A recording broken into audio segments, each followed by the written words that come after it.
My sales team of 5 today produces more output than my sales team of 50.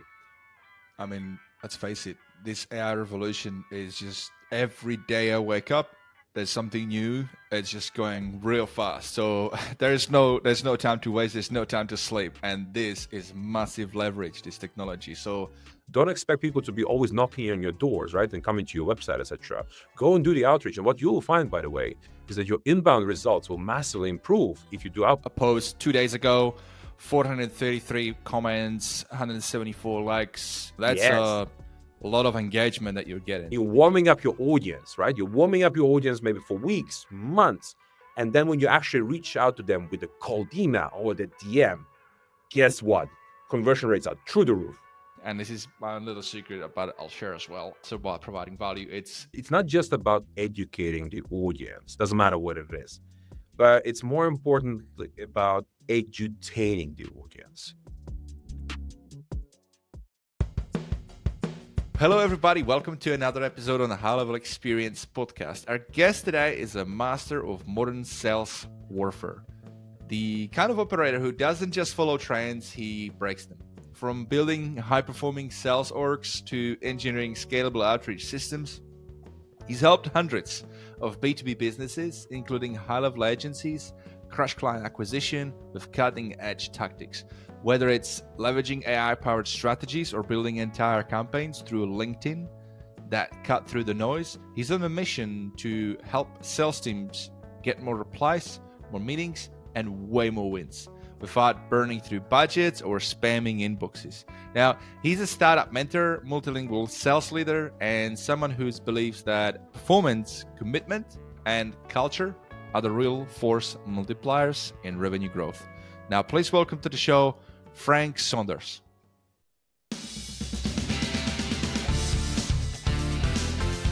Thanks for having me. Yeah, it's good to be here.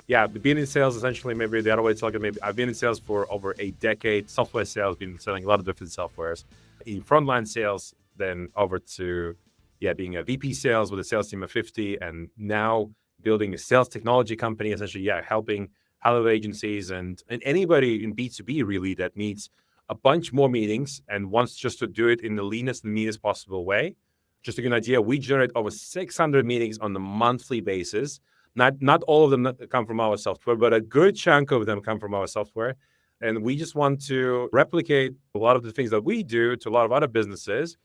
And I think the type of businesses that particularly do what we do are the ones that don't believe in hiring just more people to get to the results. They want to build systems and have the right processes in place and everything to scale output, right? Just to give you an example of that just quickly is my sales team of 50 that I had back then. I have a sales team of 5 people right now. And my sales team of 5 today produces more output than my sales team of 50. So that's not a way to look at it. So, Very impressive, mate. Yeah, you've been very consistent as well in your career. So that's something I'd like to know, like what made you always stick to your lane, like stick to the IT and tech industry. Have you always been like kind of nerdy and like wanting to get into this space, or how did you get into this? So fun fact, I finished my degree in the UK in international security. I always thought I'm going to work for NATO or like the European Commission. And I did join the European Commission. And I did join bureaucrats. And when I started to work there for the first few months, and the type of people that work there, I didn't feel like it was my cup of tea. I like efficiency, I like progress, and I like when things just move fast. And that was not the case if you're going down the public sector kind of path. And a lot of red tape. I did a 180-degree kind of turn. I was like, damn, I'm never gonna work in the public sector ever again. And then I wanted to work naturally in the private sector. And I was like, what are some of the coolest companies I could just work for? And I just joined Google. And that was like day and night, essentially. And from then on, I got essentially indoctrinated into the world of essentially digital, Google Ads, analytics, whatever, you name it. And then I worked then later on for a bunch of different software companies on the data front, machine learning front, so it's like the old AI, essentially. I mean, it still exists. Machine learning is still a thing. And it sort of kind of was compounding essentially my competence, I think, all things digital. But I was typically selling to marketing people. So like VP marketing at Lego, for example. I don't know, something like that. Some sort of marketing technology software.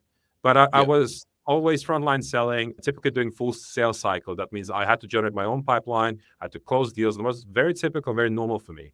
A concept of an SDR, a sales development rep, somebody that actually books pipeline for me, was very alien overall. And then when I had a sales team of 50, I had 20 SDRs. Like, damn.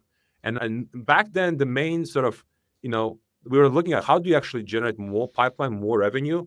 We were looking with our CFO from a headcount standpoint. We need more bodies to generate more output.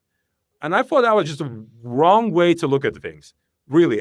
But there was nothing in the market that will allow you to increase output levels or increase conversion rate significantly so that you stop hiring people. And we were always like hiring a lot of people every month, firing a lot of people every month. So I think within a year, I fired like 100 people, but I also hired like 100 people. So there's a lot of like turnover in sales that a lot of sales leaders would know. And I think a lot of startup founders will know. You hire a lot of people, you fire a lot of people, or what I typically call dead wood. And yeah, I was like, this is like madness. And there must be a better way. So when I started to build SalesForge, I was always on the mission, figuring out how do I build like a software stack. So software stack means, in our case, we have 7 softwares that we've built over the last 2 years. But how do I do it in a way that you implement this sort of system or the stack and allows you to reduce the pressure to hire more people, right? So yeah, that's how we think about building software. And I think a lot of people think of building software in a way where you don't need more humans operating the software. So yeah. I mean, let's face it, this AI revolution is just every day I wake up, there's something new. It's just going real fast. So there's no time to waste. There's no time to sleep. And this is massive leverage, this technology. So, different stacks, I see it. I've interviewed a lot of people, a lot of us high levelers in this space. High levels bring in a lot of cool things in. We got the agent studio, it's unreal. Now, your LinkedIn profile, you say that you help businesses bring more bacon. Let's talk about that. By the way, live to branding, it's pretty clever. Literally, guys, if you go check out Frank Sondors on LinkedIn, he's got name. Next to he's got 2 bacon strips. And then the first thing you'll read is, I make you bring home more bacon. So that's brilliant. I had a chuckle on that one when I saw that one. So let's dive into it. Go into this topic of cold outreach. How do you help businesses bring more bacon, Frank? So this space is like super good. It's like hundreds of different softwares, there are hundreds of competitors. But ultimately, what I understood, having been in sales for such a long time and having used a lot of these competitive softwares, is that I really want to use a software that essentially scales. And you want to pick a kind of a lane, like when it comes to generating pipeline and booking meetings, etc. So we know that there's a lot of technology what we call on the inbound front, right? So when you generate leads, and then you need to send the onboarding email, whatever, right? And there's a lot of good technology in that front. But what technology really sucks today is on the front of actually reaching out to people cold, out of the blue, either via cold email or maybe via social, typically LinkedIn. And then maybe cold calling. So these channels, the software in this space is not really great. So I thought to myself, hey, let's pick this lane. Let's do outbound. But we started with email back in the days, like 2 years ago. And the reason why we started with email 2 years ago, because about 2-3 years ago, it became much harder to deliver emails into the primary inbox of the recipient. So if you're sending an unsolicited email, meaning you're reaching out cold to somebody, the probability of landing in the primary inbox consistently and being able to do that at scale, so you hit your targets around booking meetings, became so difficult. So a lot of the older softwares don't specialize in the email deliverability as a topic. So email deliverability is a big problem, because a lot of businesses have been built over the last few decades just purely on email, purely on reaching out to people. So we decided this is a fantastic thing that needs to be solved. And because it's a big market, meaning a lot of people send emails, and it's a big problem, it's a fantastic thing to go after and solve it for, because most of the tools are really horrible, and especially the older ones. And so we started to solve that. And apart from solving deliverability, we also thought, back in the days of 2-3 years ago, ChatGPT came out. Let's send emails what we call unique to every single individual, and instead of sending a template. So we're big believers that templates are essentially dying out, because what Google does today is, if you're receiving any spam reports from any of your prospects, and Google starts to associate the piece of content. So email templates are static naturally. So this piece of email content with your domain, and essentially your emails start landing in spam if some of the people start reporting your emails as spam. So the only way to tackle this, or the best way to tackle this rather, is if every email is unique to every individual. So then Google cannot really recognize the patterns. So that's benefit one, better deliverability if you actually use AI within the email. And benefit two if you're actually using proper AI, I'm going to call it proper AI. There's also bad AI, but if you're going to use proper AI, where emails look like they're addressed to you, right? It talks about some of the pains maybe you're having in the business, how this could be solved, etc. It addresses you, and you feel like it has been written to you rather than not a template, right? That you kind of report as spam. Then you are more likely to respond back, and more likely actually is a 2x relative lift. So if you compare a typical email template and an email that has been computed very well by AI, there's a 2x relative lift in performance. So what about spin? Sorry to stop you there. What about spin text? Is that still a thing? People still use that for cold email, or is it really better just to go all in on AI? So after templates, Spintex came in, right, to solve that problem. So Spintex essentially means you're saying the same thing using different words. Hey, hi, hello. And at least 50% of the initial email should be Spintex if you really want to use templates. The reason why you use, non-AI stuff in a lot of the cases, because AI stuff costs money, right? So if you don't want to really spend money on unique emails, just Spintex it, right? So at least 50% of content should be Spintex. But yeah, truly, AI is the ultimate form or the best way to eliminate this the spam issue within the content. But so yeah, content was one piece, email delivery was another one. But generally, like whenever I speak to anybody, let's say in the bar, anybody who says, Frank, how do I make sure my emails are or how do I make sure my cold email channel is super successful? I typically try to dumb it down into what I call 4 pillars. So one hand, we already talked about the copy. Copy is one of the 4 pillars. If the copy isn't great, nothing's going to happen. And what will happen definitely is if the copy isn't great, that people will click on the spam button and nothing will really work. Then the pillar 2 is what's called the email infrastructure pillar. So you need infrastructure these days, unlike 3 years ago. And infrastructure is essentially you should never be sending any form of cold emails from your primary business domain. Because like I mentioned, so if you're sending emails, you definitely are at risk of receiving spam reports and at risk of being blacklisted. And you're definitely going to receive spam reports. And so the only way to safeguard your primary business domain is by setting up this sort of infrastructure of additional domains. So these domains are permutation of your primary business domain. So let's take an example. Let's say our primary business domain is SalesForge.ai. So we would set up then secondary domains like try SalesForge.ai, get SalesForge.ai, team SalesForge.ai, and so on and so forth, right?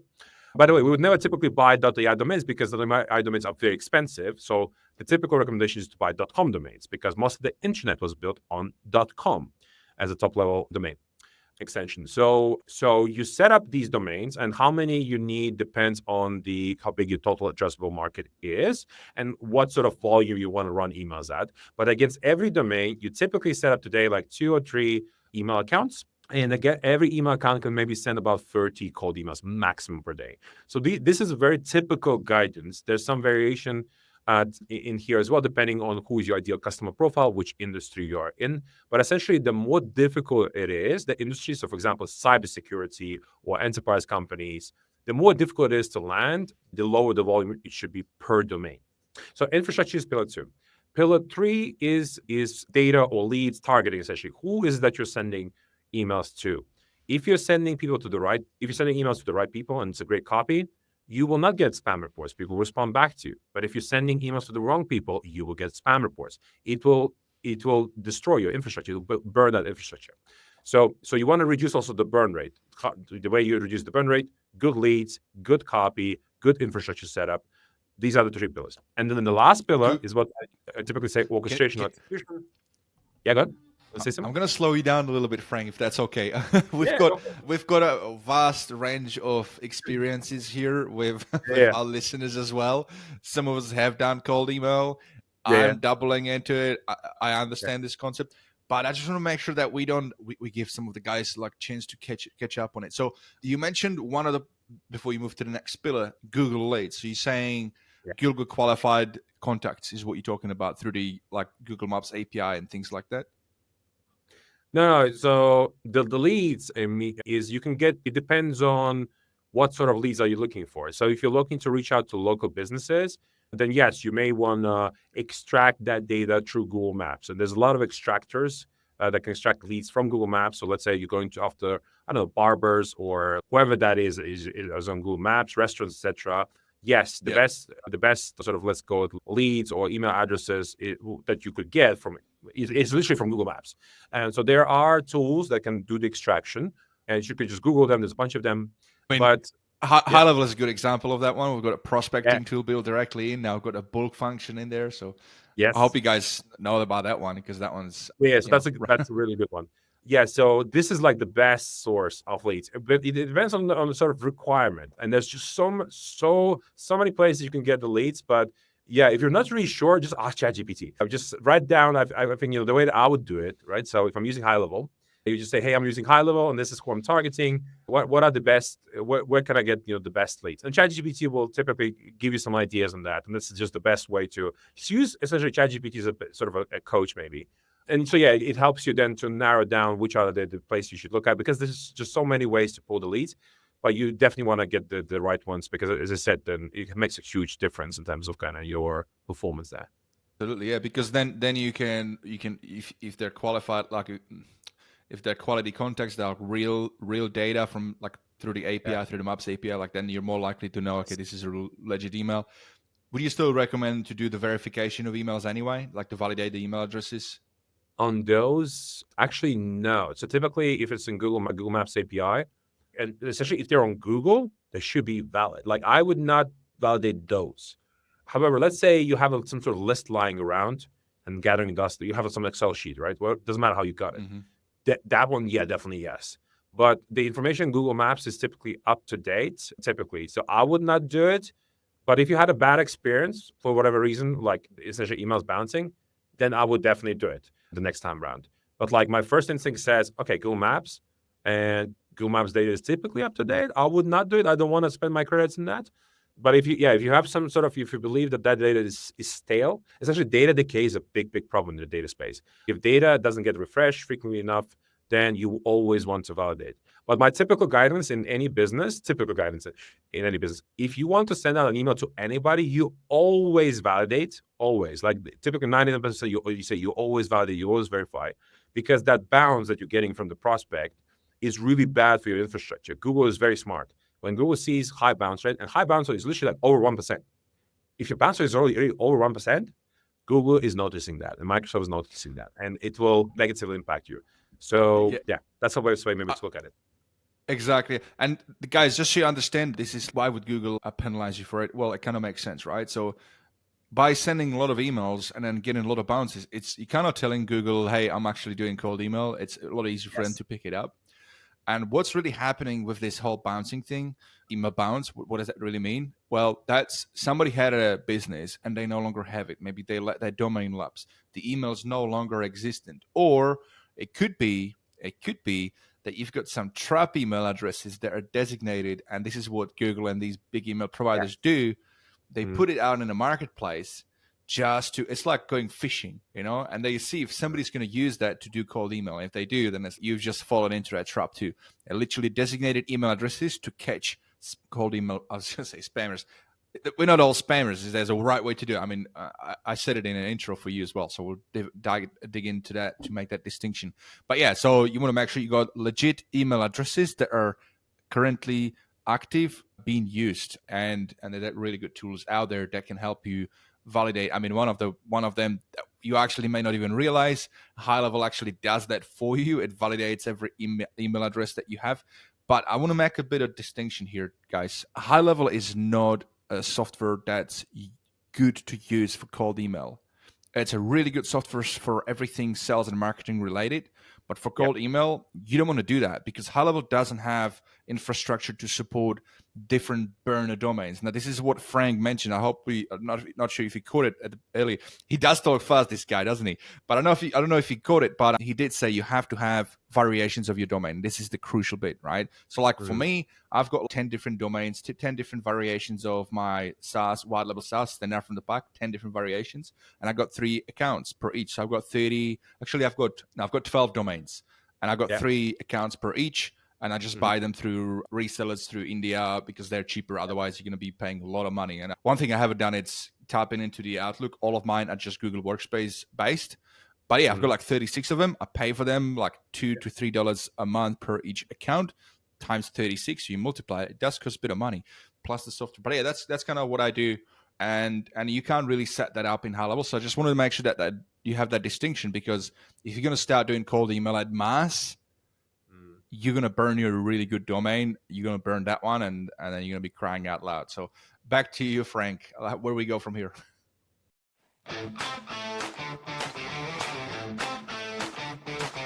You may not realize this, but for the last 2 years, I've had a secret weapon that has made running my business inside of HighLevel so much easier. You see, there is so much that HighLevel can do, which is amazing, but it's a lot of work to stay up to date with it. And even more so if my customers are asking me questions about it.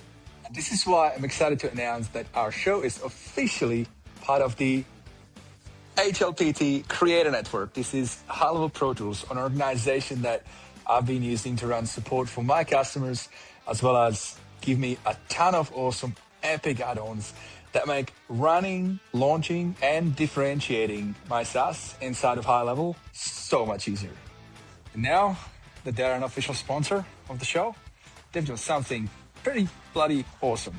If you go to hlpt.com/experience, you can get one of their incredible tools absolutely for free. No purchase necessary, just for being a listener on the show. So head over to hlpt.com/experience, grab that free tool, and I promise you this is going to improve the conversion rates on your page. Check out all the other stuff that they offer and tell them that Pete sent you. You know what's wild?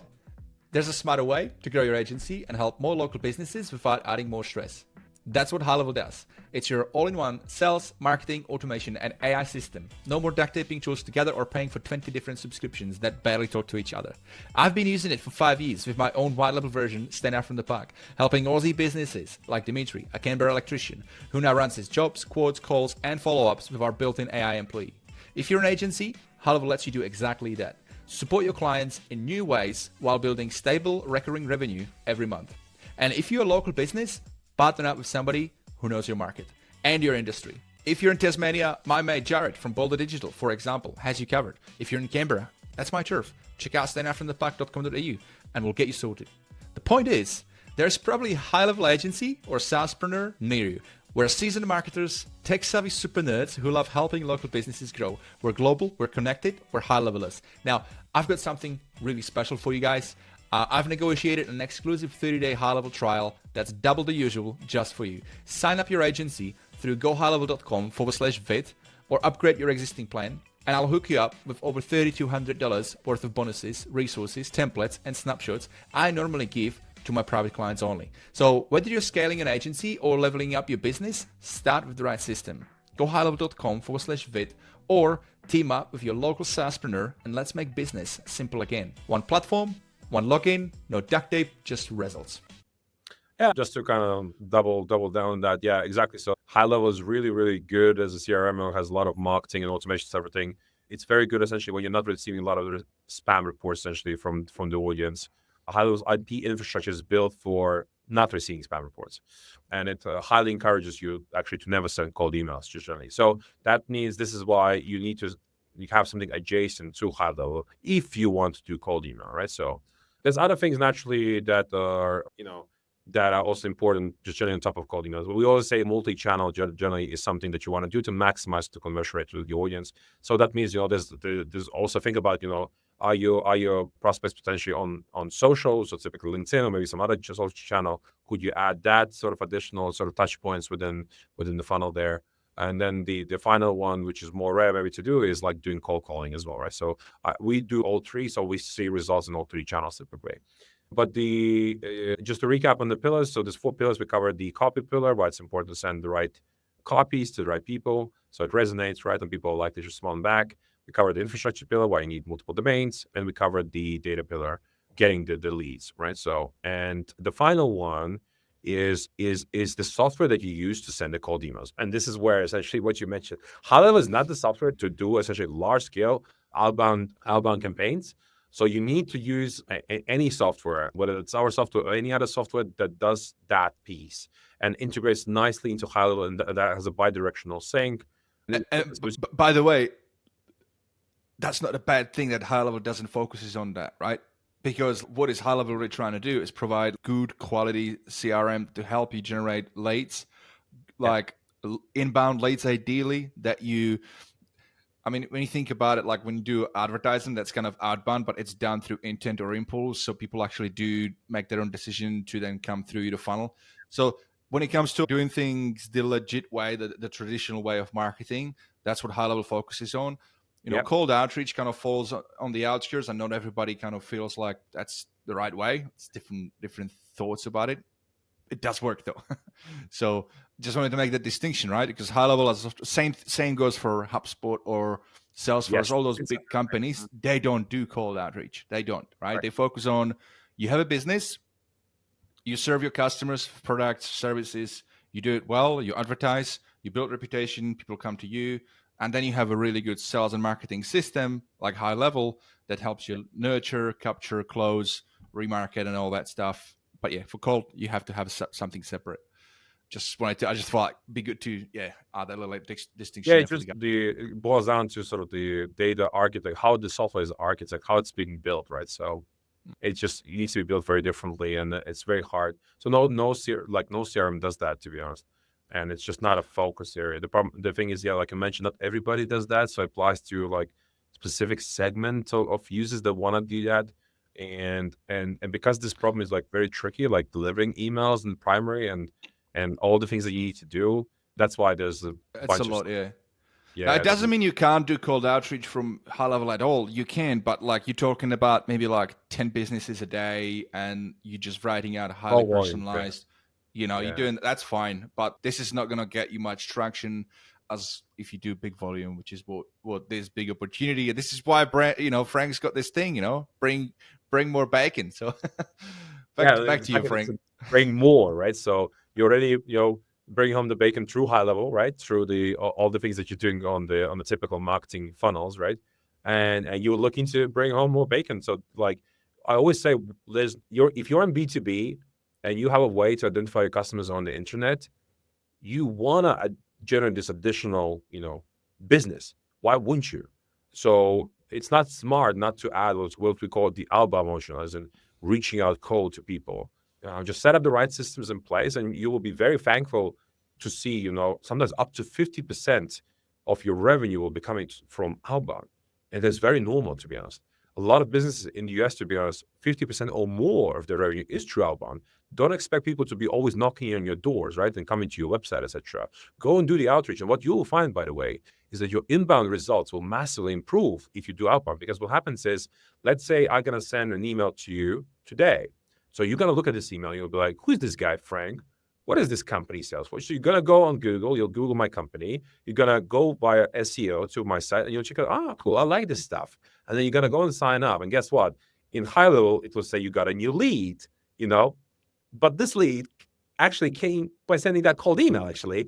So just to give you an idea, doing the outreach actually improves your results on inbound as well. So I like think of also a bit, the other way I think about like cold email or any form of outreach is actually in particular cold email and setting up large cold email systems. It's like advertising, actually. So whether you're advertising through Google and by having banners on websites or having ads on Google search, well, the email copy that you're sending off, right, and is like an ad copy, right? It's an impression that you generate when an open happens with an email. It's kind of similar thing. So in a lot of cases, don't always think that from a cold email you have to book maybe a meeting or a particular thing happens. Sometimes you can think about cold email as a form of advertising your business, educating your audience, trying to maybe get people to get to your site, essentially, right? We have a lot of customers, for example, that just send cold emails just to invite to a webinar, and that webinar is on the website or it's on a social media channel or something like so. But they're trying to invite a new audience to that particular event. And when people sign up, let's say, to that webinar, suddenly you're building a list in HighLevel, right, of these additional individuals. It's an extra audience that you just generated, right? So how can you, increase the audience, size there is by reaching out to people and figuring out how can they opt in, right? And then you have a bunch of cool funnels then within HighLevel, right, to convert them, right? And so that's how you have to think about overall about your business. You have naturally this strong inbound funnel, you're adding the outbound funnel, and there could be other funnels as well, right? So, but these are the very two typical ones in B2B. So, but just to give you an idea about our operation, right? So we naturally have a CRM set in place. We send right now, and that's because we have a big total addressable market, but we send about 10,000 emails a week. That means 40,000 emails a month, roughly, if not more. That's a lot of emails that you need to send out. And to support that sort of infrastructure, we have hundreds of email accounts and domains to support that scale. That's the only way to do that, really. It's called horizontal scaling. Horizontal scaling means setting up these multiple domains and email accounts, and that horizontal scaling, it allows you to. And this is why I also think about my emails when I'm reaching out to people, a bit like advertising, right? But it's definitely not like an ad copy. The copy doesn't look like an ad copy, right? But just think, how can you educate your audience? How can you prime your audience? And the other reason why it's important to scale is because let's say on cold email, just to give you an idea about reply rates, typical reply rates on cold email, if you're doing a good job, is 1% to 5%. And the reason why you need these big systems is because one of the problems, generally in marketing and sales, is that you can't control the timing. When's the best time to, let's say, reach out to a customer or to advertisement, etc.? Because at any given moment in B2B, you only got, I would say, up to 3% of the individuals that are in market for your product or your service. Only up to 3%. So if you know these sort of average stats in the market, and you can Google them as well, then you're just not sure who are these people that are in market for what is it that you're selling. And this is why it's important to be touching base with your ideal customer once a quarter.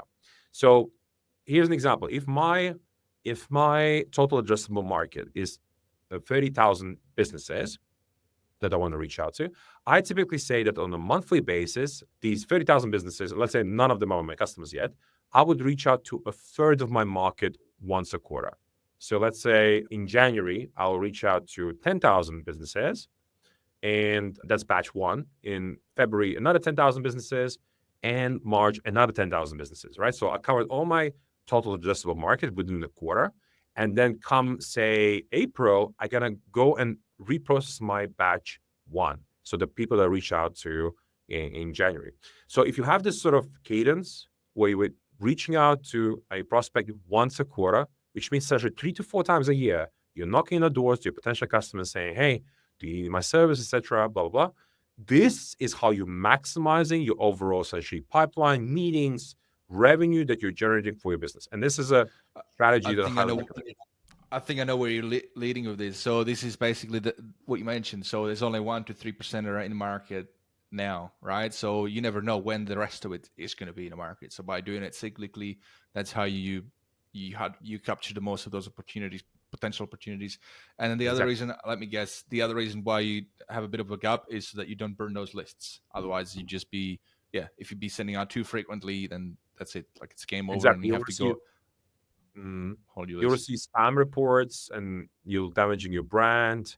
These spam reports will kill your infrastructure, so it'll burn you're damaging the brand potential, right? If you're being too aggressive, like essentially pacing or knowing the frequency is very important. So, for example, also, how many emails do I send to my customer, in a campaign or a sequence? And actually, the typical answer is 2 emails maximum. So you only have the 2 copies that you can send off to a customer, and this is optimal, and that is very normal. A lot of people don't want to send like 10 emails in a campaign.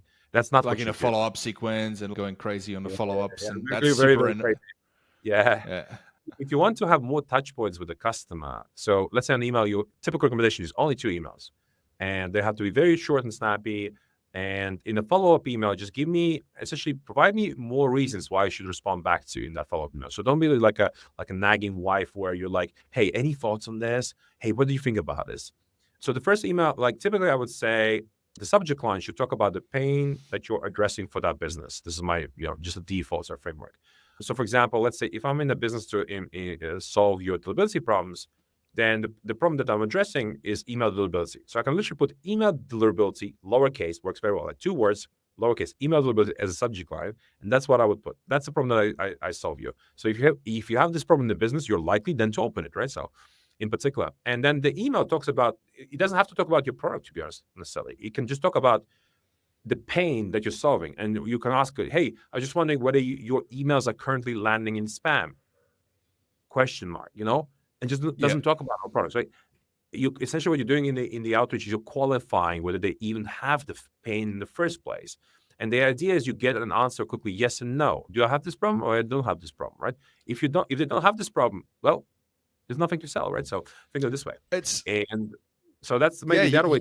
right? Yeah, absolutely. I mean, you want to start a conversation. That's what it is. It's just like going out to the bar. You want to talk to somebody Yes. at the bar. You want to start a conversation. You're not going to go and, hey, here's my spare key. Come to my place after. So it's sending. Use email. Well, Yes, first of all. I'm going to ask you. I'm going to ask you some specifics, like what are the big no-nos and stuff. But the one I already know is like in that first cold outreach, you should not be pitching an offer at all. You shouldn't be adding links at all. It should be persuasive copy. It should be building interest for them to be wanting to follow up and ask you or answer your question. Always start with the email should always end with question as well, right? Ideally, like a yes/no question that is easy, low effort to answer, and then you go into more like this or that question or open-ended question in the follow-ups. Or would you recommend having an open-ended question on the first email? I don't know. In the first email, yes, and the open-ended question, like you said, is short. So an example of short: is this a priority? Question mark. Is this of interest? Open to chat, open to having a quick chat about it. Just question mark, right? So essentially low friction. But in the second follow-up email, I would have what's called a hard CTA. So hard meaning, can we grab 15 minutes next week on Tuesday to chat about this? And that's what I would do in the second one. So essentially you have attempt one in the first email, soft CTA, is this a priority? Yes, no. And in the second one, I would just really ask for time. Some people want to qualify whether this is something for them or not over email, while other people actually like to jump on the call. And you're not sure how do they prefer to assess whether there's an opportunity here or not, or whether problem that can be solved. And some people really want to jump on the call. So in the second email, I would do a hard CTA. But in the second email, I will not actually try and talk about the same problem necessarily. If my product solves multiple problems, then I would try and mention a second problem that my product may be solving or my other product may be solving. So let's say in our case, we have 7 products.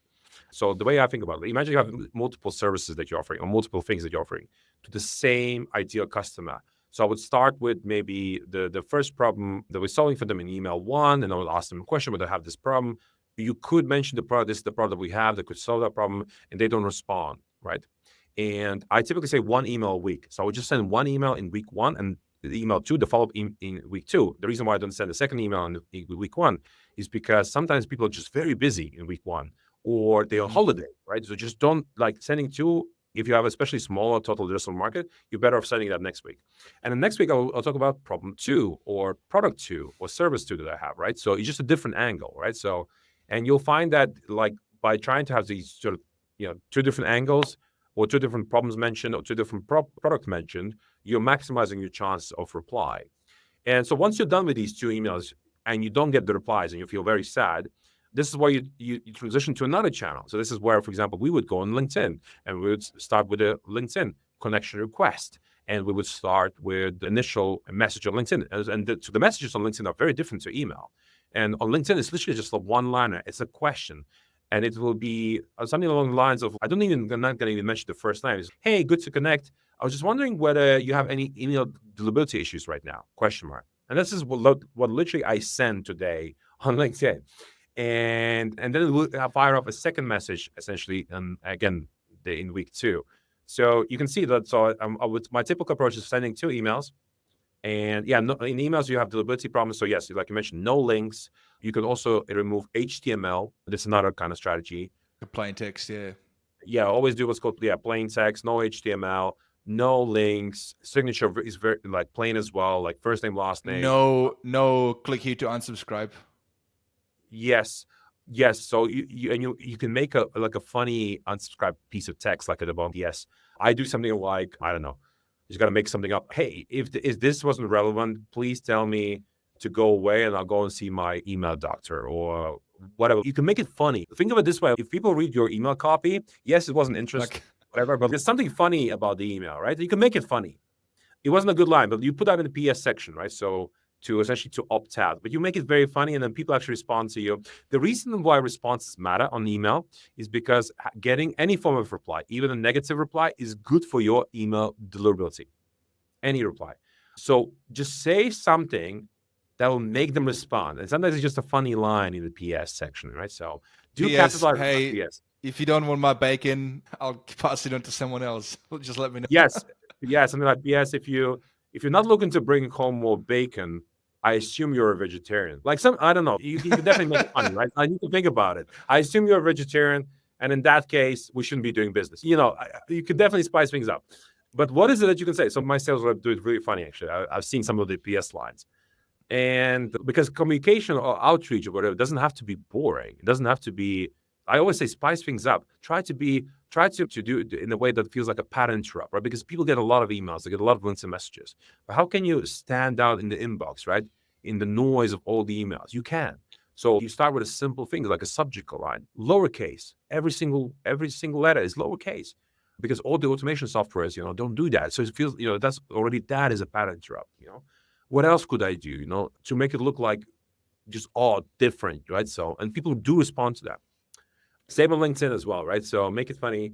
Sometimes on LinkedIn, what I like to do is provide something, for example, something that's free of value. It doesn't have to be on LinkedIn. It could be also an email. And I will do that in an email in a second. So the follow-up email, so the second email, and same on LinkedIn actually. So the value that you could provide, let's say we are in the outreach space, right? So we help people to bring home more bacon, meaning book more meetings, generate more revenue, etc.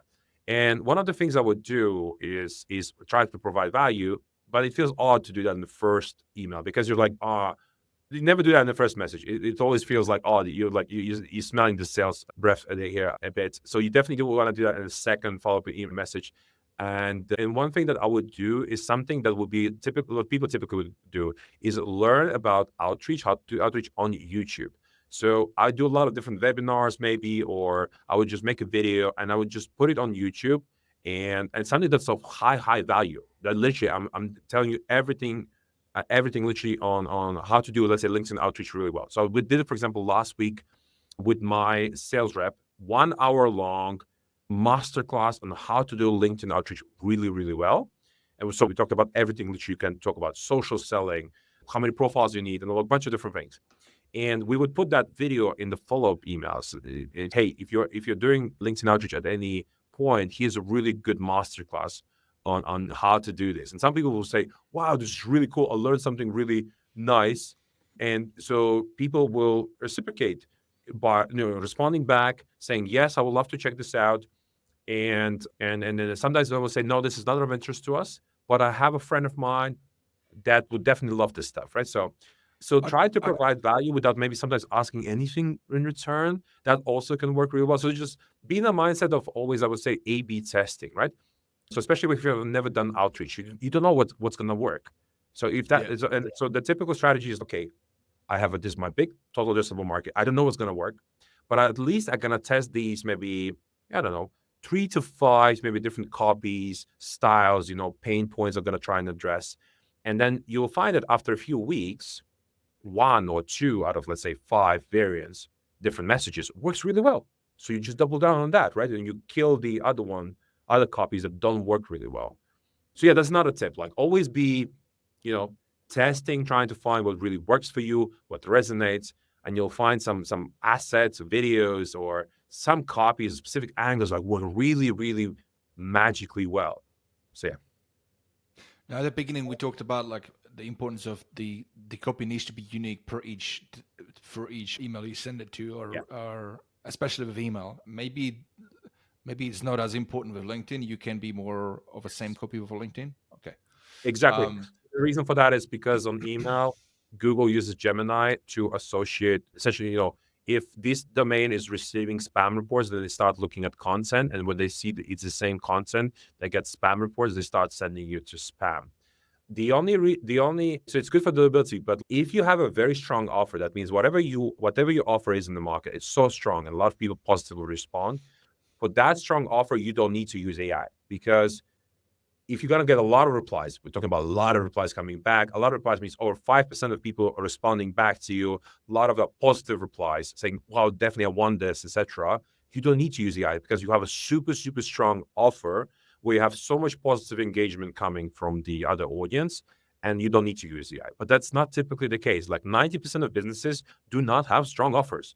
Whatever it is they're trying to sell is not a good offer. So you need to do, you know that you're going to receive spam reports, and this is why you want to use AI then a bit more. But there are some companies I know where they don't need to use AI at all. I'll give you one example, maybe in my case, when I would not use AI at all. So It has to do with the fact that I know who is in this list that I'm targeting, right? So let's say, imagine I got a bunch of leads, and these leads, what is my typical strategy, for example, in the business? So I think one thing I mentioned is I have over 100 competitors. And I have the ability to extract the followers of my competitors on social media. So I know that these people are following my competitor. And I know that in this list, there are a lot of what's called super fans or potential customers of my competitor. And if I'm very certain that my product is better and or cheaper, faster, whatever that is, then I know how should I address this audience? What should be my angle? Because I know why we're better. I can drill down on this pain point of my competitor and position my product better, right? So I don't need to use AI because my reply rates will be very high. And that is literally the case. So whenever I'm doing the outreach then to this audience via email and LinkedIn, I have 20 to 40% reply rates. Pretty much it's very stable. That's because, I'm targeting my competitors' accounts. I'm trying to position my product better. Users are likely to switch over from competitor software over to mine, and I don't need to use AI for that. But when I have what's called a weaker list, what is a weaker list? I just gonna go to some random place and pull a lot of leads. For example, like head of sales. I'm just gonna target head of sales, and I don't have anything, a really good angle. You could position your product in 100 different ways. Like that's an Right, like you example. don't know what they're using. They might not even be with a competitor. Nothing. Okay. Yeah. So I typically say any list is better than like a generic list. So if you have a way to find a list that nobody's targeting, or you have a very strong angle that competitors are using, so they're using competitor, right? Or like there's something, right? So you have a good angle that you can use to write a good copy. Always do that, always, because these lists will perform so much better than some sort of generic list that you pull. So again, just to give you an example, yes, we can extract email addresses from Google Maps, but then potentially your competitors are also doing that, right? They're extracting the same email address. And in sales, when you're doing outreach, you always want to reach out to people that nobody else is reaching out, right? Because you're the only then company that's sending them an email. No other competitors are reaching out. So who are the people that nobody else is reaching out? How can you find that list? Where can you find it? Sometimes you need to scrape whatever, right? However that is. So you need to be creative. You always have to think, where are my customers? And that's a mindset that I'm in always, because I know my competitors are reaching out to my customers, for example, and stuff like that, right? So, and always think outside the box. Try to think, and how do I generate where do I get really really good lists that nobody else is typically reaching out to? I just watched I don't know if you guys seen this movie on Netflix, the Gran Turismo, based on a real story. Market. It's all about creative marketing, and even sometimes creating markets altogether if the market doesn't exist for it yet, right? So in the movie, the head of marketing guy for Nissan, he goes, well, we got electric cars. A lot of people are. It's not like it used to be. A lot of people are not passionate about sports cars and all that. So we need to find a new market. And he goes, there is one market. There's sim racers, simulator, right? People who play these computer games. Yes. Big fans, and he goes like, there's actually quite a lot of them. It goes into millions, and they are the ones who always like, why are they playing these games? Like they're fans of driving those cars. So wouldn't it be quite likely to be true that they might be dreaming about actually having that real car as well in their garage to drive it? So he goes, well, what we're going to do is we're going to do a competition, and we're going to get some of these sim racers to race a real car. And we're gonna pick the best one, and then we're gonna put him into the actual real world races. And true story, not kidding. Go and check it out. It's on Netflix. There is a guy, Jan. I forgot his last name, Jan.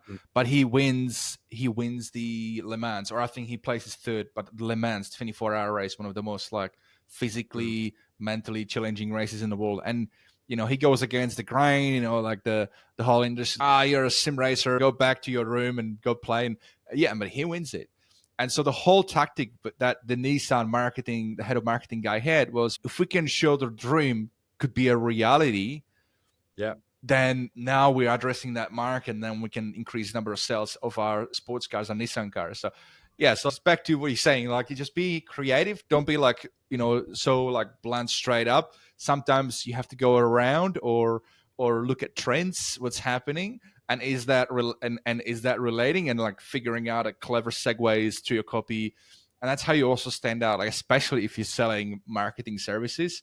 If you can do creative marketing, then your customers will realize, oh, well, you got me this way. This is very creative. So that means if you do marketing for me, that most likely be creative as well. So yeah, so that's what it is, right? I Just have always looking at. yeah, we have a similar story also. Like maybe I could just mention with HighLevel. So, Yeah. so we exist. We are been around for coming 3 years now, and we were thinking like, which CRM should we integrate, etc. And we're like, damn, everybody talks about these typical top CRMs like Salesforce and HubSpot. I was like, okay, we're gonna integrate them. But we're trying to figure out, okay, which CRMs are like really strong CRMs, but not maybe as many people know about them, but they really need what we do, and that's HighLevel. I thought, damn, like HighLevel is really like a very strong CRM. It's a top CRM in the world, and just like any other CRM, yeah, it doesn't do a lot of cold emailing.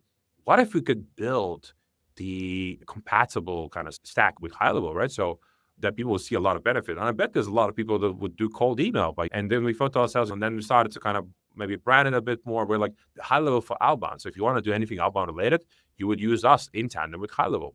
So that's my just kind of thinking through my head why we decided to integrate with HighLevel, because we also thought it's not very usual to do cold email, but there's plenty of people that would want to have extra bacon essentially through an outbound motion by sending cold emails or doing LinkedIn very well, right? So, and yeah, that's how also we think like, how can we unlock essentially a new market where maybe it's not typical to send cold emails, etc., but it can be essentially, right? So, and so that's why we think about what typically, like in our lens, we think about an integration partner or something else. But yeah, it kind of reminds me of this sort of story, how we would unlock a market maybe that is not typical, or it doesn't feel like it's a typical, let's say, integration like with HubSpot, Salesforce. Like, which are the other kind of companies I could integrate with to unlock a significant sort of user segment?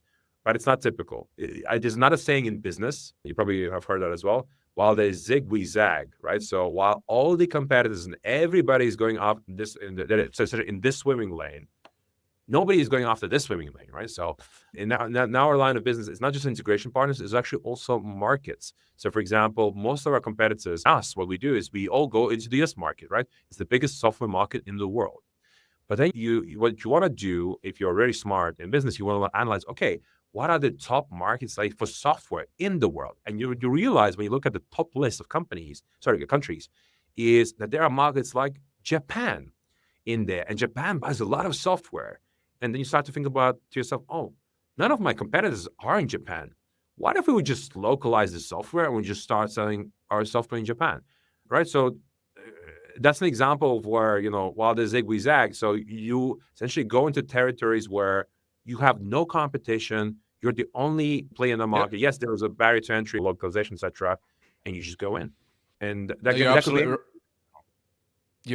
right. Yeah, I spoke to a mate of mine. He's now looking at getting into the Indian market because the population is huge. Yeah. Right. With the right offer, it's an untapped market for a lot of these things. So, yeah, brilliant. Now, I want to talk to you about this LinkedIn strategy. So, me personally, I know how the cold email works, and I think we've done the job on that, explaining to the guys. I hope you guys have been taking notes. Mm-hmm. By the way, we'll have an offer shortly, so keep on listening. Frank does have an offer, so you get to find out a little bit more about it through that. But a LinkedIn outreach, just from the technical standpoint, how do you set that up? How do you do it so that you don't get banned? Because LinkedIn, every platform has some rules and they want to make sure that they stay a quality platform. And how do you do it? What's the process to make it work? Because I don't know much about it. Yeah, so LinkedIn is very, very tough because LinkedIn actually is meant to be and is a social network, right? So the idea, you don't really scale on LinkedIn typically. Now, the only way you scale on LinkedIn is just like you scale on cold email, is through a concept called horizontal scaling. So if there are limitations on a domain level or email level or LinkedIn profile level, then the only way to increase the number of the output level is through more of the same. It means more LinkedIn profiles. So a typical salesperson or business owner would just use their own LinkedIn profile. But imagine if you had at your disposal suddenly 5 profiles, 10 profiles, 20 profiles sometimes. Some companies have 100 profiles. Then this is how you scale essentially. And the way that it works in SalesForge is you can connect not just unlimited email accounts, but you can also connect unlimited LinkedIn profiles. So the thought process is that you connect at least your whole team from your company into the software, and you're leveraging essentially the capacity of each of the profile. So the capacity of a typical LinkedIn profile is you can connect up to 100 people on a weekly basis, one LinkedIn profile. And that's a very typical human behavior, that you connect to up to 100 per week. And then LinkedIn will cap you out. Essentially, it will send you this warning saying, that's it, you're done for the week. See you next week, for another 100 connections. So the only way to go beyond 100 on a typical kind of behavior, called organic behavior, is using multiple profiles. So in our case, an example, I have about 20 LinkedIn profiles. That means with 20 LinkedIn profiles, I can connect with 2,000 individuals. And a typical stats that you get is like you connect with, let's say, 2,000 individuals, or even a lower volume, you acceptance rate is about 40 to 50%. So only half the people actually accept you as a connection. And then out of that, when you actually send a message to them, the reply rates are anywhere between 10 to 50%, somewhere in that range. But if I would narrow it down, in our case, like 20 to 40% in our case. But it can be as low as 10 typically, but as high as sort of 50 if you're doing a really good job, really good targeting. And the reason why LinkedIn is a crucial component of your outreach is because something I was mentioning, so for every positive reply that you're getting on cold email, even though it scales much, much better, right? And you can drum up a lot of absolute numbers. On LinkedIn, it's, 2, 3 positive replies for every cold email positive reply. So especially if your total addressable market is tiny, like you need to add more channels into the equation to actually increase the conversion rate and get to the numbers that you're looking to get to, right? So it's super, super important to LinkedIn in smaller markets. And yeah, so horizontal scaling, right? So multiple LinkedIn profiles. Typically, it's your team that you're using, but it could be also your wife, your parents. Just ask anybody who's not using a LinkedIn. There's a bunch of people. Most people on LinkedIn don't use their profiles actually. So okay, is there another way? Is there another way to get those profiles as well? There are definitely ways. So one way could be to rent profiles. Actually, you renting literally profiles from other humans. So they don't use their profile, and they're happy to rent their profile, their identity, and essentially to you. It's like hiring a sales rep, right? You're paying a sales rep like a few $1,000s a month. And yes, you also get their profile. And then the sales rep will just send some emails and do some cold calls. But you could just rent some profiles from real other humans. So there are companies that do that. We don't offer that. But there are companies that do that, and that helps you then to rent from other people profile. And it is a business, to be honest, out there. And that's like the only way to figure out how to actually increase the number of profiles. But if you're serious about LinkedIn and reaching out on social, I always say you need a minimum of 5 profiles at least in your outreach system. 5 is the minimum, optimally 10, and you will see the difference. It's a huge difference to your result if you're able to do the actual outreach to a multitude of different profiles on top of the cold email activity that you do. And a typical multi-channel sort of sequence or campaign setup is because cold email scales better, right? And you were able to buy, 12 domains and so many more mailboxes, like super easily, and pay some money, whatever, off you go. And you could even scale more if you want, right? And so because you can scale easier, you always typically want to start with email as a first, these two. Step 1, initial email. Step 2, follow-up email. And then you go over to LinkedIn, right? So because LinkedIn doesn't scale that well, you always want to keep LinkedIn as phase 2 of your outreach. And that will minimize, if you're doing email, that will minimize the need to actually connect with people, send messages, etc. But today, based on everything that I'm seeing in the market, LinkedIn, and if your customers are on LinkedIn, you have to do LinkedIn. You have to figure out how to do that. You'll be thankful to me later by implementing the LinkedIn strategy. It is tougher than setting up cold email mailboxes, but I believe it is doable. Maybe you're not going to solve it in a week, how to get the profiles and how to set up, etc. But you will be able to. It's definitely a bit of a process, like how can you increase, have another profile added, whatever. But the other thing that you need to do to increase, just generally performance on LinkedIn, you also need to make sure you're optimizing the LinkedIn profile. So that means, how there's, I could talk about it like for now, how to optimize LinkedIn profile, but like everything from having a banner to optimizing the headline and what goes into the job history, many things. It's definitely a bit of work. I typically sometimes do like a training session, literally for an hour to optimize that. And actually leads me to the one final thing I want to say around how do you get more profiles. So we do this growth hack. I don't typically share this, but I'm going to share it here, like a growth hack of how to get LinkedIn profiles. So you have to think about who are the people in the world that don't really need their profiles. And yes, generally speaking, you could say a lot of people don't use their LinkedIn profiles as well, but there are segments of the population that don't really have a need for their profile. And one of them is students. Students in local universities and colleges don't really need their LinkedIn profiles. They're busy studying, whatever, but they did create their profile. But one of the things that students know is in order to get a job in the proper company, whatever the proper company is, let's say they want to work in some corporate company or some tech company, some startup like ours, etc. That a lot of them will agree, most of them, like 99% will agree that if you have a strong LinkedIn profile, it increases your probability of actually landing a job with that company, whatever the company they're applying for. So students are definitely motivated to improve their LinkedIn profile standing, but they are very lazy. They're not going to do a lot of work, and they're looking for hacks of how to improve their essentially brand on LinkedIn. So here's a hack that we did early this year, because we thought to ourselves, damn, there could be a bunch of students where we could use their profiles to actually maybe add them to our pool. And we actually did that. So what we did is we went to local university career fairs, to a few universities, and we just literally paid for a stand, like a few $100. And we, the only thing we were advertising at that stand is join our free LinkedIn bootcamp, where we're going to optimize your LinkedIn profile for a couple hours, literally a 2-hour session on how to optimize your LinkedIn profile. And together with that bootcamp, you're also going to get free pizza. Very important. Students are all about free pizza. You want to make sure that it's part of the have the free pizza. Guess what? Over 100 students turned up to the session, and they were listening for 2 hours on how to optimize the profile. Some of them want to get an internship, etc. But one of the things that we said, and it is true, is that you need to have at least 500 to 1,000 connections on your profile to look credible. Otherwise, if you have below than 500, you look like a bot. There's also some bots on LinkedIn. So you want to look credible. You need to have at least 500 plus connections. It's like, check mark, you're a legit human. And so everybody typically knows that, but students are lazy to connect with a lot of people, etc.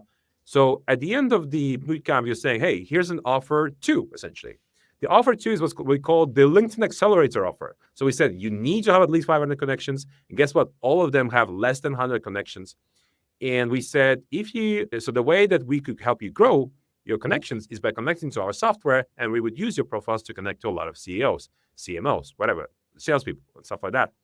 And essentially what you're doing is value exchange. So by getting their profile, where you don't pay anything for that, at least in our case, we connected the profile to our LinkedIn profile page, we branded the profile and everything, optimized it, and we're able to use the profile as at least 6 to 12 months without any issues to generate a bunch of meetings for ourselves. And what the student gets is these additional connections, them growing their network. So there's fair value exchange. You didn't have to pay anything to the profile. You just manage some communication. And that's not a sort of growth hack. But it could be any segment. But there are universities everywhere, right? So you can kind of replicate this if you want to. I like it. It's clever. Yeah. So it's not a segment, right? So yeah. Just kind of think about outside the box. What can you do to generate these additional profiles? But that's really the only way. There's no other ways really to drum up more replies essentially on LinkedIn. Okay. So that's where the barrier to entry is the profiles. Now, you mentioned 6 to 12 months. Why wouldn't you keep going with that arrangement longer? I was just wondering, is it because the profiles burn, or what's the go? No, they don't burn at all. What happened, the 6 to 12 months, like these students have to commit. So we typically tell them, hey, can you commit to at least 6 to 12 months? So it depends who, we say 6 months, sometimes I say 12 months. 6 months feels like a easy yes. 12 months feels like a stretch. But what has happened so far, none of the students have disconnected their profile. Actually, no, I'm sorry, I'm lying. There is one student that did disconnect their profile, but the rest didn't. So that means majority, 90+% of students are totally happy to keep on increasing the number of connections, and they feel like they're getting value for free. So they keep on having them in that pool. Somebody early on this week told me, well, why don't you do it with not a big population segment? So if you're looking after students, like where the profiles typically created, what about later on, like elderly people?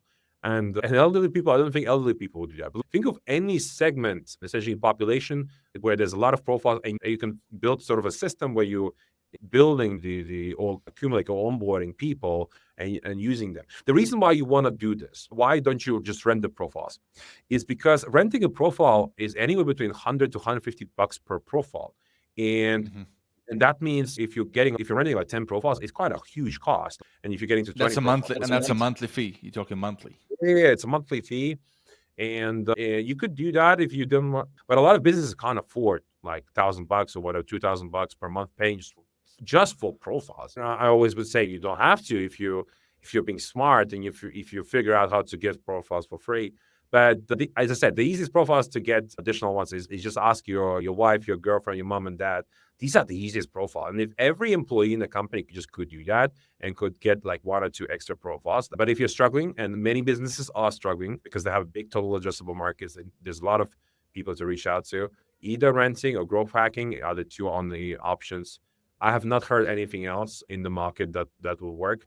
And there's no other option really, because horizontal scaling is the only answer to actually seeing a lot of replies. And just to give you an idea how many replies we get on a daily basis is 200 to 400 replies every day by having 20 plus LinkedIn profiles right now and like 400 email accounts right now that I have. And this is one human. This is just me, by the way. I have other people in my company. Well, I'm talking actually here about just my own data, by the way. So Frank's data or Frank's workspace essentially in SalesForge generates 200 to 400 replies right now. This is the largest workspace that we have, but I also have sales reps and they have their own stuff happening, and they do their own things. But yeah, and we generate right now, naturally across the business, like over 600 roughly meetings on a monthly basis. So we have built this sort of machine, but about 30%, maybe 40% of the business does come through outbound. So a lot of that from SalesForge or software. The other 60% comes from the inbound. So this is where you can think like HighLevel gives you 60% of the bacon. The Forge gives you 40%. As an example, how can you split? So there's definitely a lot of bacon that you can make by just reaching out to people. So you never discount it's a stupid thing to do if you don't do anything when it comes to outreach. Stupid things there. Yeah. So yeah. I've got more questions, mate. So this LinkedIn thing, it sounds pretty powerful. Now, doing all this outreach at scale, let's say you've got those 10 accounts, that's a lot of manual work. I assume that's where you leverage SalesForge for that, your platform for it. Can you explain how that works on the back end, how easy it is? What does it do? Because I have no idea. Yeah. Yeah. So because on LinkedIn you don't have the requirement to sort of to warm up the infrastructure or anything, it's super easy. You set up SalesForge, you go into the software, you connect the profile. So you can invite these users to connect the profiles in the workspace, and connection takes a few minutes just to connect one profile, and you connect all 10. And or whatever, however many you want. The beautiful thing about SalesForge is that we don't charge per profile. All the other softwares in the market, they charge per profile like $50 to $100 per month. So that's just another example of a cost. Damn, there's a cost to use a software to automate. In our case, we just don't charge per profile. We charge for the actual usage. If you're actually sending like DMs on LinkedIn or connecting, we charge for that. But that is like much cheaper for any company, like about 20 to 50%. But yeah, anyway, you connect and profile, and you can start immediately sending, to be honest. There's no restriction there. There's nothing to think about. The only thing I would say is, what are you optimizing on LinkedIn for? So I'm optimizing for having this sort of social communication, just like it's on WhatsApp, etc. So it has to be very light, very conversational, right? The other thing that you can think of, why would you use LinkedIn, is part of our strategy, and we actually have a whole masterclass on this, is you're connecting with your ideal customers, but you're not actually DMing them about anything. Sometimes maybe you can just DM and just give them free value as well. Maybe something that could be valuable, etc. You can test that out.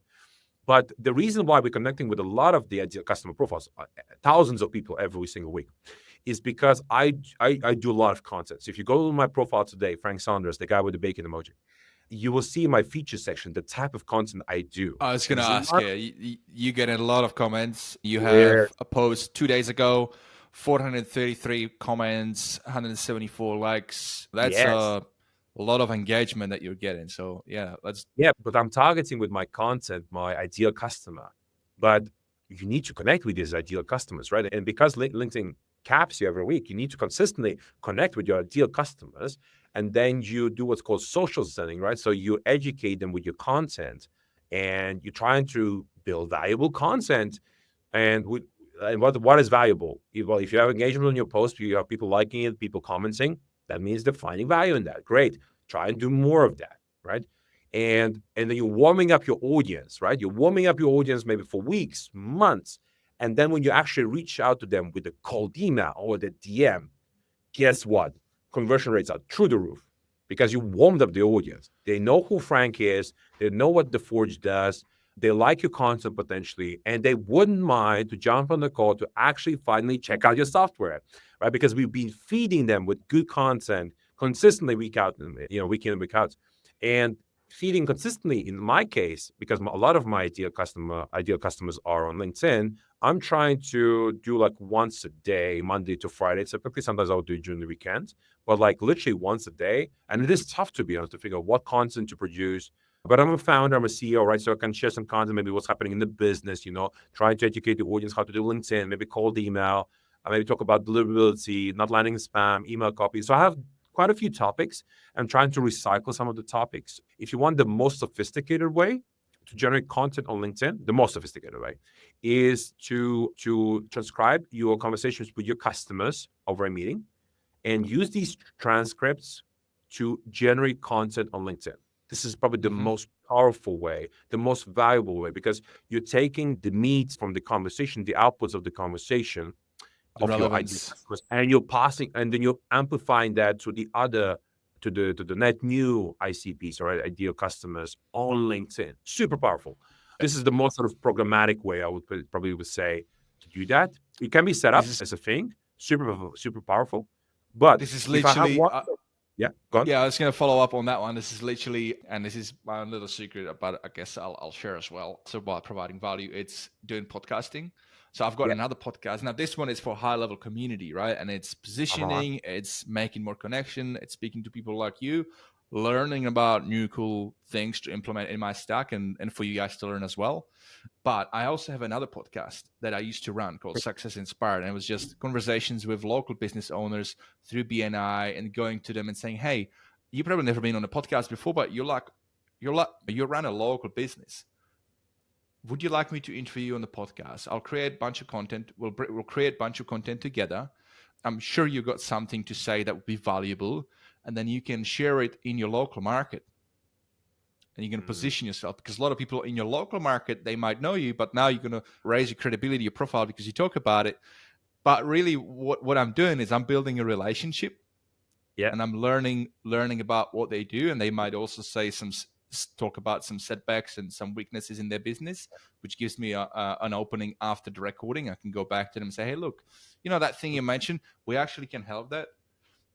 But on top of that, I can take the transcript and do what you just said as well. Repurpose it, create content.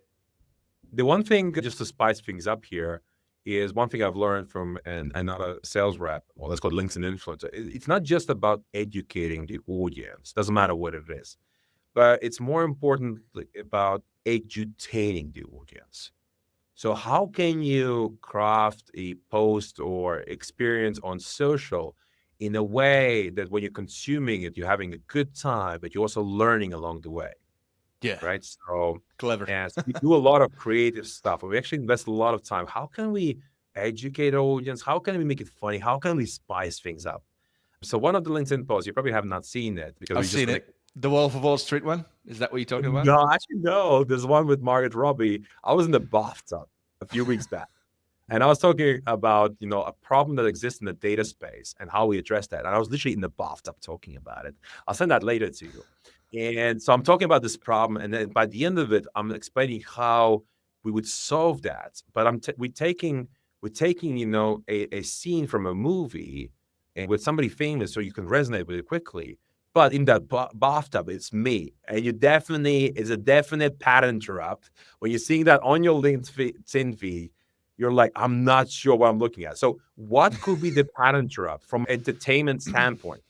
So sometimes you can think of it this way. Sometimes you can lead with the entertainment first kind of approach. But as you're getting entertained on LinkedIn, you learn something. Yeah, the first And 3 seconds, strong hook, the what the hell? yeah, Yeah. pattern drop, that's super strong. That is very hard to master. And I have literally a team for this. So there's a combination of a couple of people there. I have the head of YouTube. So I have a person that does a lot of YouTube videos. He does a lot of the shooting part. but the head of growth comes up with the ideas, what to do, how to spice things up. And we're trying to go viral on LinkedIn once a month at least. So we do invest quite a bit of time into this to spice things up, because it doesn't matter what the feed is, the Facebook feed, whatever the feed is. How can you be, the pattern trap? Because you will have a much stronger what's called brand recall on your brand for years. People literally after 5 years will say, "Oh wow, I remember that video from 5 years ago." There's another kind of thing that we did on April 1st, for example, where I told the whole LinkedIn audience that I was cooking the books and I got fired by the board. And a lot of people on LinkedIn believed me that I got literally like over 500 DMs from new investors, even whatever, current investors, whatever. I didn't even tell to the current investors about the post. And I literally on the April Fools just said, I got fired. And that went viral. That was the number one post of this year. So this year I was fired. And to be honest, it literally took me and my co-founders, we agreed to this night before. And in an hour, we drafted the post. We faked a news article as well. So we did that as well. We make it like really that was real. But yeah, in that case, the goal was not to talk about product and etc., but just ultimately do employer branding, we call it. So how can we go viral with a story, but justify? How can we push it, And I think on April Fools, you can just do whatever, literally whatever. And people, but it has to sound like crazy. Again, a pattern trap, right? You got fired by the board. Back in those days, there were a lot of companies where things were not going well, and we thought, let's just spice things up. And let's just say, I also got fired, There were other CEOs that were fired. And I was like, we're also going to get fired. Let's do that. So yeah, and literally we just came up with it the night before. It took us like an hour or two just to put it together, the post, LinkedIn post. And we generated, I think, 300,000 impressions, over 500 messages, people reaching out to us. Definitely, and I speak to people even today, and everybody remembers that post, the April Fool's joke. Everybody remembers it. So it's very important to work on your brand on top of just having a direct impact from your outreach, right? How can you, in tandem, apart from like expecting direct response from every individual, like compound the brand effect, and how do you ensure you have a stronger brand recall essentially on your brand than any other competitor, right? So yeah, so there's a lot of. So yeah. I love it, mate. We broke down the whole strategy. This is very engineered and very effective. So you're getting all those LinkedIn profiles. Let me just sum it up for you guys as well. It's just a real summary and see if I got it right. You're getting those accounts, you're doing this outreach, you get in those connections by connecting with people on LinkedIn. When you post content, they're going to be seeing it on their feed because, LinkedIn shows it to a certain percentage. If they're not in your contact connections, they may not see it, obviously. So then you amplify that through good content, through viral content. And then after some time, you then reach out with a DM to them. Yeah. Now, do you automate all this process on the back end of SalesForge? Do you have a thing that says, this has been connected on this date, we're going to do a DM in this time frame? Do you have all that? Is that how that works? I mean, you can set it up in high level, but I don't think there's a maybe good tracking on that. We definitely have what we call a monthly sort of targets or milestones that we're looking to hit. So going viral once a month, right? We have a target to figure out what can we do on social to go viral. What is that? What is the video? So one thing I'm going to say, so this month we're going to shoot a Star Wars movie, like a skit essentially. So, and the reason why we decided to go with Star Wars as and taking scene from the movie is because we have there's the Force in Star Wars, right? And then we have the Forge. So we're thinking, how can we combine these two things? So I'm not the creative guy. That's why I have the head of YouTube and the head of growth. They're going to come up with what we're going to say there, etc. But this month, we're going viral with something that has to do with Star Wars. And something that we're going to say, may the Forge be with you, instead of may the Force be with you. So there's definitely an angle there. We have to work on that. And you have this sort of process, right? So, and every month we're trying to go viral, but this month is going to be the Star Wars month. We're going to put something together. And again, going to try and go viral again. So it can't be too frequent. Once a month is a good pacing. But you need definitely the right people that think outside the box. They're creative typically. They're not system thinkers. They're more of they're creative people, right? They're trying to think of, they're definitely more strong on the branding side instead of the kind of system building side, right? You need some people. Somebody needs to be that person. I'm not very good on that side, by the way, the creative side. I've got an angle for you that you might want to pass on to the guys. So Disney has been spending millions, a lot of money on trying to develop his new lightsaber. That is, actually you just have the holder and then nothing comes out of it until you press it, like in the real movie. I read an article the other day. They spend millions on it, a lot of money to get it. And now they got it. But there's this kid in, I don't know, somewhere, Japan, somewhere. He's made his own version. And he's selling, he's riding this wave now because like on the back of everybody's anticipating Disney, and he goes, "Hey, I already did it."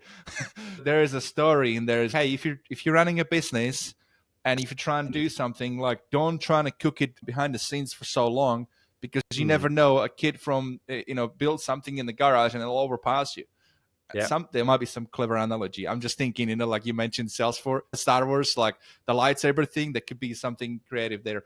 Right, we're edging on 90 minutes of this interview. We've gone through a lot of specifics here, and that's really cool. Now, I'd like to make sure that we leave the guys with something actionable, and also let them know where they can find out about the offer. This is for people who are like me, like a little bit left-brainers, like I'm nerdy. I kind of not want to know the technical aspects. The software does the outreach for you, right? So you automate that and does the outreach at scale for you. That's what it does. Okay. So and then the integration of HighLevel, we haven't tapped into that. So can we cover that? Like, how does it integrate with HighLevel so the guys get it? Yeah. So currently it's one directional integration, but we're just waiting for HighLevel to approve what we call bi-directional integration. That means data comes from HighLevel and then from SalesForge, it goes back to HighLevel. Just waiting for the HighLevel team to approve the integration. So that is available. Also, the other thing that is just about waiting for approval by the HighLevel team is if you're white labeling the HighLevel software. So there's also a white label version to integrate, which is not a way to integrate. It's actually integrating the white label of HighLevel with the white label of SalesForge. Also super powerful. I highly recommend these things. And yeah, that's kind of general integration. It's kind of super straightforward in the market. We're in the marketplace of HighLevel, so you'll find us there if you're just searching for SalesForge right now. And that's about it, really, on kind of HighLevel front. And if you, there's a lot of information just generally on SalesForge if you want to find out more. The other thing where there's a ton of information is on the SalesForge YouTube channel as well. You can just binge watch essentially how to do LinkedIn and see more of my face essentially if you want to, and kind of strategies. But yeah, practice makes perfect, meaning launch campaigns, do A/B tests, see what works, what doesn't, and then what works, scale that, what doesn't, kill that. It's kind of simple as that. So yeah, that's how you can sort of look at, your kind of outreach, what should be your outreach strategy. Now, I'm going to put my marketing brain on. Can I twist your arm for a little special offer for my listeners? I don't know what you charge. I don't know what the pricing is. Can we do something?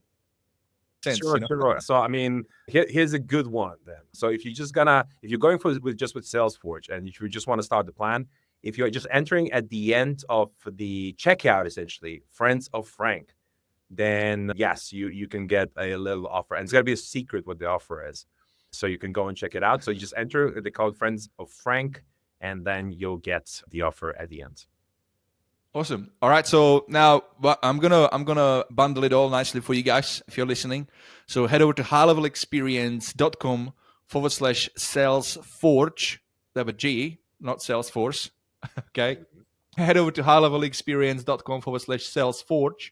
You learn about Frank's offer. You learn about SalesForge. There'll be some links. Full disclosure, I am an affiliate. We've got a bit of a deal for you guys, but it's a no-brainer. I mean, if you've been listening up until now, you get the offer. And so go there. I've got some lead magnets for you available as well below the fold. Also, you can check out our sponsor offers. So it's all there in one page, all wrapped up nicely with a bow tie for you. Head over to HighLevelExperience.com/SalesForge to find out more. Now, Frank, we're at the end of the episode. I wish we had more time, but when you're having fun, time goes fast, right? So I guess let's just leave with a final piece of advice for the guys listening.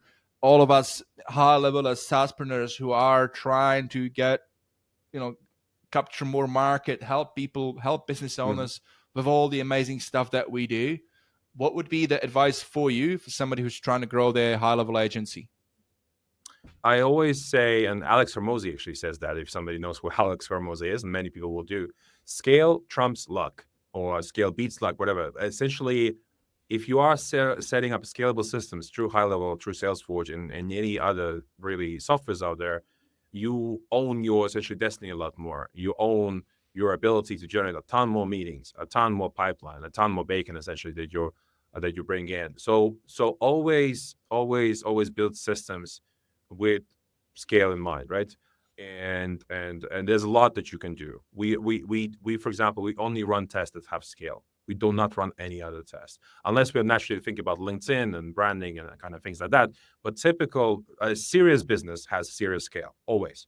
It's very hard to find businesses that do a lot of revenue, making millions of dollars in annual recurring revenue without having scalable systems in place.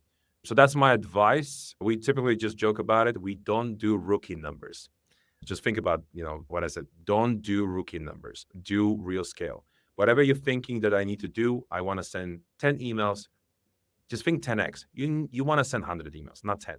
So if you're thinking like 10x in everything that you do, that is real scale typically, and that trumps luck. That means you are likely to achieve your targets, whatever you're looking to achieve. So yeah, my last piece of advice. Brilliant.